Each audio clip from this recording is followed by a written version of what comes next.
Salut tout le monde, j'espère que vous allez bien. L'heure est au fight aujourd'hui et ce sera le dernier avec les nouveaux iPhones parce qu'aujourd'hui on va comparer l'iPhone XS Max d'Apple avec le Samsung Galaxy Note 9.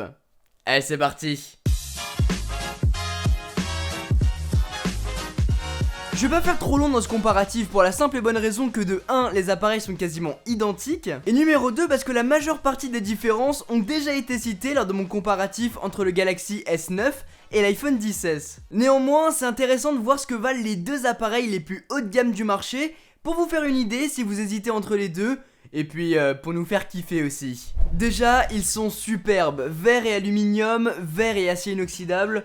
Ils sont super bien finis. Ils font partie des smartphones avec les écrans les plus grands du marché. 6,5 pouces d'un côté, 6,4 pouces de l'autre. Ils sont gigantesques. Et oui, c'est la première fois qu'un appareil iOS est plus grand qu'un appareil Samsung. Ces deux écrans sont d'ailleurs OLED et c'est tellement bien pour regarder des vidéos sur YouTube, regarder des séries ou bien pour jouer. Et vu qu'ils sont énormes, l'expérience est encore meilleure. Ils sont tous les deux équipés d'un dual SIM, mais attention, l'iPhone est équipé d'une seule carte SIM physique, la deuxième pourra être accueillie via une eSIM, mais tous les opérateurs ne sont pas encore compatibles en France pour pouvoir équiper ces nouveaux iPhones. Le Note 9, lui, les a, les deux ports carte SIM physique, et en plus de ça, vous allez pouvoir choisir soit deux cartes SIM, soit une carte SIM plus une carte micro SD, qui peut être étendue jusqu'à 512 Go en plus.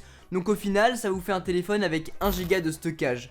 C'est juste hallucinant. Ils sont tous les deux Bluetooth 5.0, IP68, ils ont la recharge rapide, la recharge sans fil. Les deux ont un double capteur photo de 12 mégapixels et les deux dépassent 1000 €. Ouais, ils sont presque identiques sur le papier. En revanche, l'expérience sera radicalement différente. Déjà, en termes de prise en main, je trouve que le Note 9 est beaucoup plus massif. Est-ce que c'est à cause des coins un peu moins arrondis que sur l'iPhone ?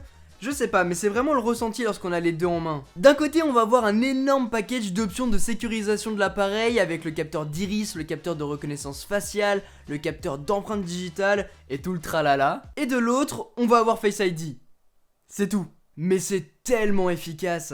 D'autant plus qu'avec cette deuxième génération, l'iPhone est beaucoup plus rapide pour déverrouiller et beaucoup plus sécurisé apparemment. De mon côté, sur le Note 9, j'utilise quasiment tout le temps l'empreinte digitale, c'est tout comme sur le S9, la reconnaissance faciale est configurée, mais en fait c'est trop lent, c'est trop chiant, du coup je mets le doigt et ça déverrouille. Petite parenthèse, vous vous souveniez que Samsung avait mis un capteur cardiaque ?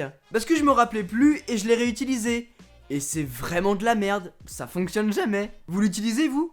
Ce qui va aussi beaucoup changer, c'est le système d'exploitation. D'un côté, on a iOS et de l'autre, on a Android, mais dans les deux cas, c'est extrêmement fluide et plaisant à utiliser. Maintenant, avec iOS 12 et ses gestes de glissement, c'est juste super plaisant à utiliser et vous allez même pouvoir l'utiliser à une main.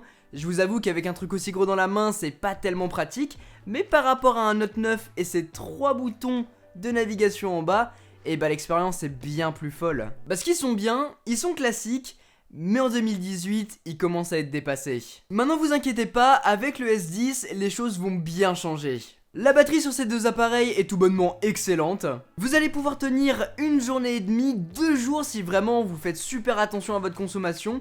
Mais franchement la batterie est vraiment bonne sur les deux appareils. Finalement pour ce qui est de l'appareil photo, on se retrouve du coup sur un double capteur photo de 12 mégapixels. Et comme on a vu, le Note 9 est équivalent au S9, c'est-à-dire qu'il aura l'objectif à ouverture variable pour faire des meilleures photos en basse lumière afin d'accueillir beaucoup de luminosité en ouvrant le capteur.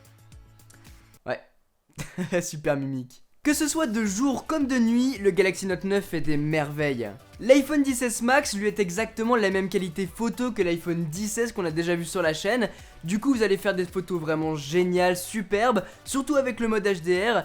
Par contre, les photos en basse lumière, c'est pas son point fort. Et puis sur la face avant, l'iPhone aura un meilleur piqué alors que le Note 9 aura un plus grand angle. Le moins qu'on puisse dire, c'est que ces deux smartphones sont vraiment pareils. Et ce, sur pratiquement tous les plans. Les vraies différences, et là où votre avis pourra vraiment trancher entre les deux, c'est au niveau du design, l'OS que vous préférez, et si vous voulez avoir Face ID, ou bien le stylet. Parce que oui, on en a pas parlé depuis le début, mais la vraie spécificité du Note 9, et ce qui en fait son nom et sa réputation, c'est le stylet. Le S Pen. Et clairement, je l'utilise jamais. Je l'ai utilisé pour ce test, pour vous faire des images, mais sinon je l'utilise strictement jamais. Je pense que je suis clairement pas la cible qui va utiliser ce genre d'accessoire, et si vous n'avez pas l'habitude de le sortir, bah vous le sortirez jamais. En revanche, ça peut être super pratique pour prendre des notes rapidement une fois qu'on l'a sorti, ou bien pour avoir accès à quelques raccourcis rapides et même vos applications préférées. Et puis vous allez pouvoir vous servir du S Pen comme une télécommande à distance, donc soit pour prendre un selfie, clac, on prend la photo, ou bien pour changer de slide lors d'une présentation par exemple. De mon côté, je fais pas des présentations à des clients, donc ça me sera pas utile, mais peut-être que vous si. Mais sinon, c'est vraiment tout, mis à part le beau design jaune Calari et le petit clic-clic. Ah ça je peux le faire tout le temps, c'est tellement agréable. L'avantage par contre du Note 9 par rapport à l'iPhone XS Max, c'est qu'il va beaucoup décoter. Et très vite. Il y a quelques semaines, je l'avais même vu passer autour des 700-800 €, alors que de base il en coûte 1000. Donc du coup ça donne clairement un avantage pour celui-ci qui deviendra très vite beaucoup plus accessible que le 10S Max. Voilà en tout cas les amis pour cette vidéo, j'espère vraiment qu'elle vous a plu. Si c'est le cas, n'hésitez pas à mettre un gros pouce bleu et à vous abonner si ce n'est pas déjà fait. Et n'hésitez pas à me dire dans les commentaires lequel vous préférez entre l'iPhone 10S Max d'Apple et le Galaxy Note 9 de Samsung. Ça m'intéresse vraiment de savoir. Sur ce les amis, vous connaissez la chanson, c'était Quentin, passez tous une très bonne journée. Tchou.